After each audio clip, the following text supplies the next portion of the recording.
All across Europe, an unrelenting heat wave developed into a natural disaster.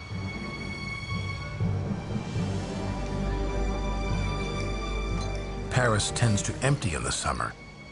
Many elderly stay behind.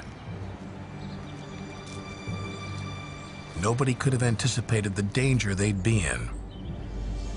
Jamais auparavant, j'aurais cru que... Never before would I have thought it possible that one could die of heat stroke at the beginning of the third millennium in Paris. C'était une prise de conscience terrible. It was a terrible awakening.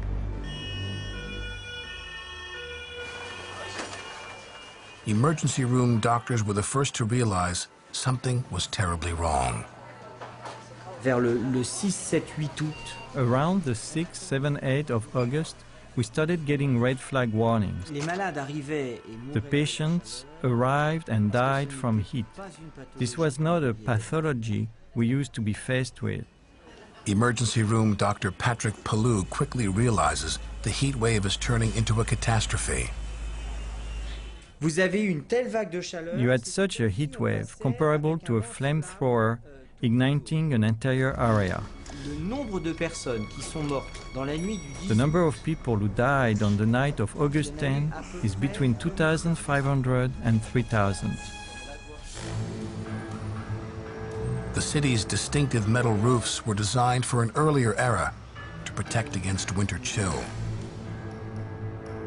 Now rising temperatures have turned them against the Parisians.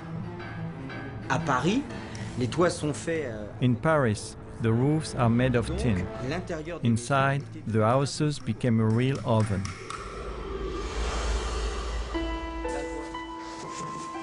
The death toll would top 30,000 across Europe. In France alone, over 14,000 died in just a few weeks. La canicule de 2003 est la The heat première. wave of 2003 was probably the first huge catastrophe due to global warming that affected a rich country. A rich country that thought itself to be protected from everything. Or, c'est faux. Well, that was wrong.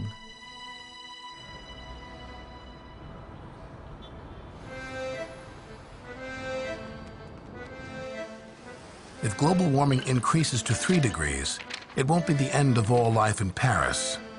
But the character of this great city could be changed forever when extreme summer heat waves start coming every summer.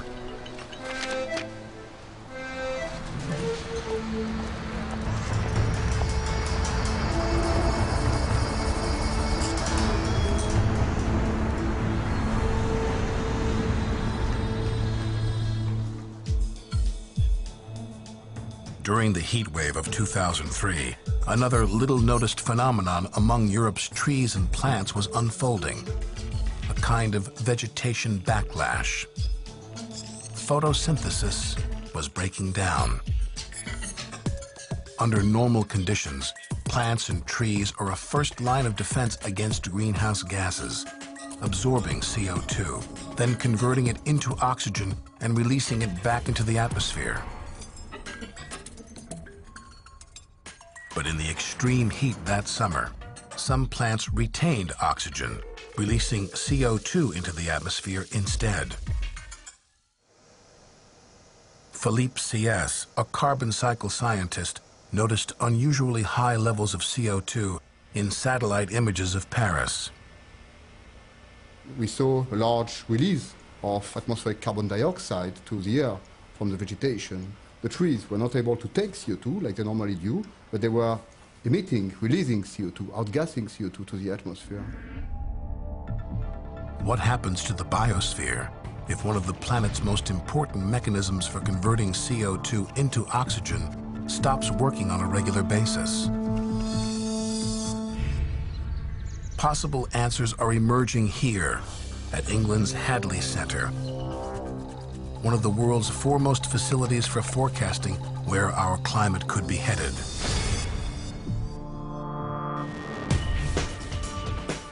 Massive supercomputers factor in millions of weather variables to project the impact of global warming all over the planet.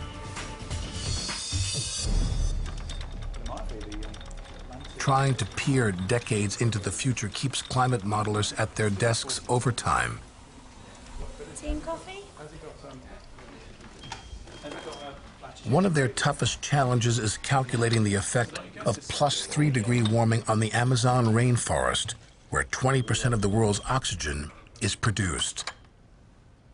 We wanted to know how climate change in the future would affect tropical rainforests, and in particular the Amazon, because it is such an iconic region, it's important both environmentally, ecologically and economically. The climate model produces an ominous prediction. 3 degrees of warming could trigger a catastrophic feedback loop, accelerating global warming even more, possibly reducing one of the wettest places on Earth into a patchwork of arid savanna. When you've seen these predictions of potentially enormous changes, and you think, well, yes, it's a very different world that our children are going to see, you can't help but be affected by it. Occasionally it takes someone to come from outside and say, well, do you know what that means, don't you? You're talking about the death of the Amazon. Summer 2005, the Amazon River. Extreme heat teems with the driest conditions anyone can remember. It's the perfect drought.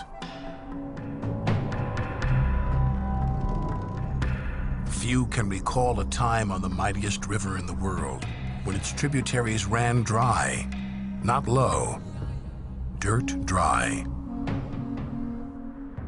In 2005, we saw a situation in the Amazon which was just incredible. It was completely off the scale. The Brazilian army actually had to fly by helicopter huge quantities of water up the dried up Amazon tributaries in order to stop people dying of thirst in villages which are normally on the edge of this enormous river. First drought, then fire. In the aftermath of summer 2005, over 1,000 square miles of the rainforest burn.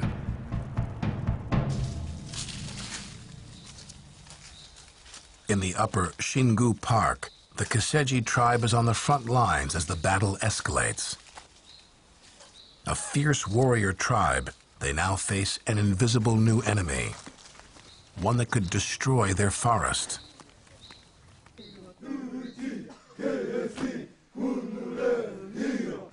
The Kaseji men prepare for the struggle with a war dance for strength, passed down from their ancestors. In the past, they have fought to defend their land against commercial agriculture and deforestation. But this opponent is elusive. It comes armed with deadly drought and fire. Chief Kuisi already notices changes.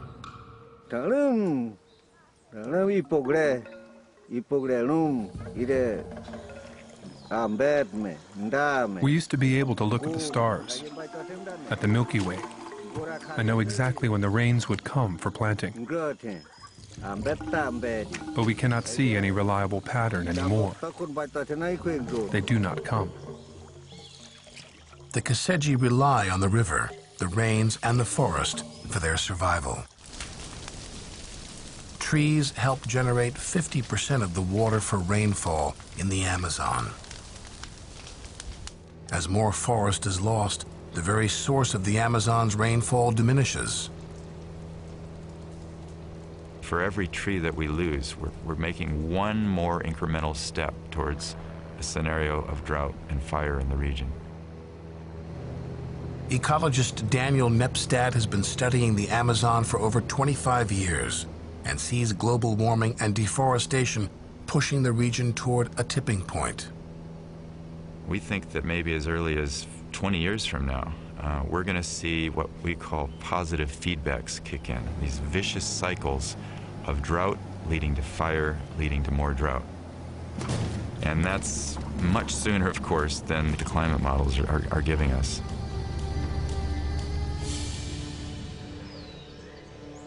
In the extreme conditions of a world warmer by 3 degrees, losing much of the Amazon could cause the re-release of hundreds of millions of tons of stored carbon, perhaps intensifying global warming another degree.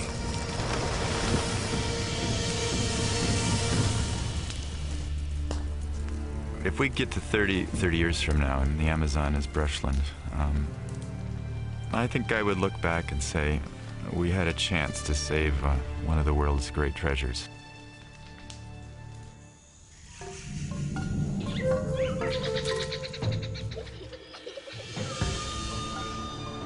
A place that's intimidating in its vastness and its complexity.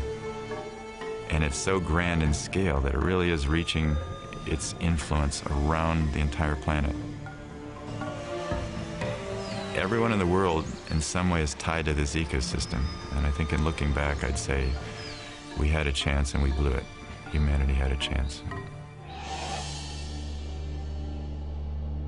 A world warmer by 3 degrees could finally tip the balance on runaway global warming.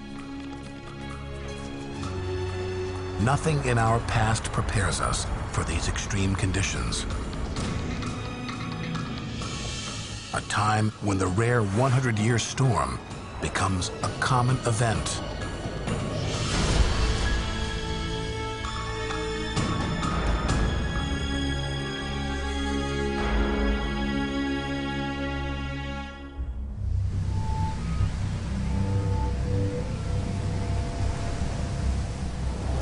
In a world warmer by 3 degrees, climate change could be manifest in the most violent weather humans have ever experienced.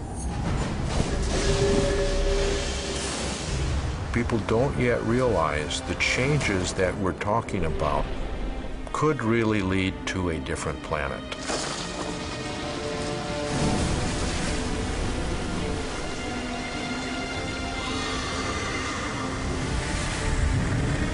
As the oceans get hotter and hotter, a new global climate pattern emerges, mirroring the violent weather anomaly we call El Niño.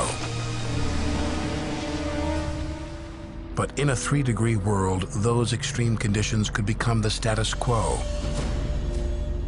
There's evidence for this in the past.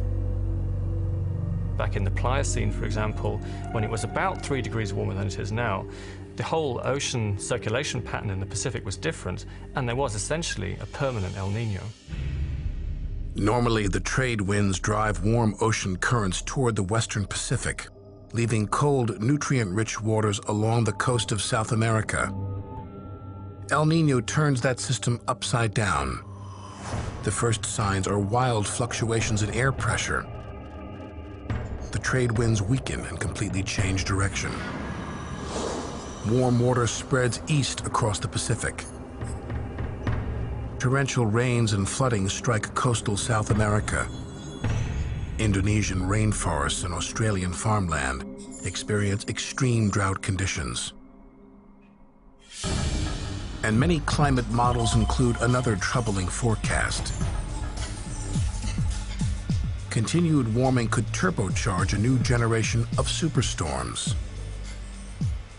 In a world which is 3 degrees warmer, there's going to be a lot more energy in the world's oceans to drive hurricanes. And hurricanes derive their rocket fuel from the warming of the ocean. Scientists are still investigating a connection between global warming and hurricane strength. Lately, they have seen more violent storms. Hurricanes are rated on a scale of 1 to 5. One study concludes in the last 30 years, there have been twice as many severe storms. The summer of 2005 would bring dramatic new evidence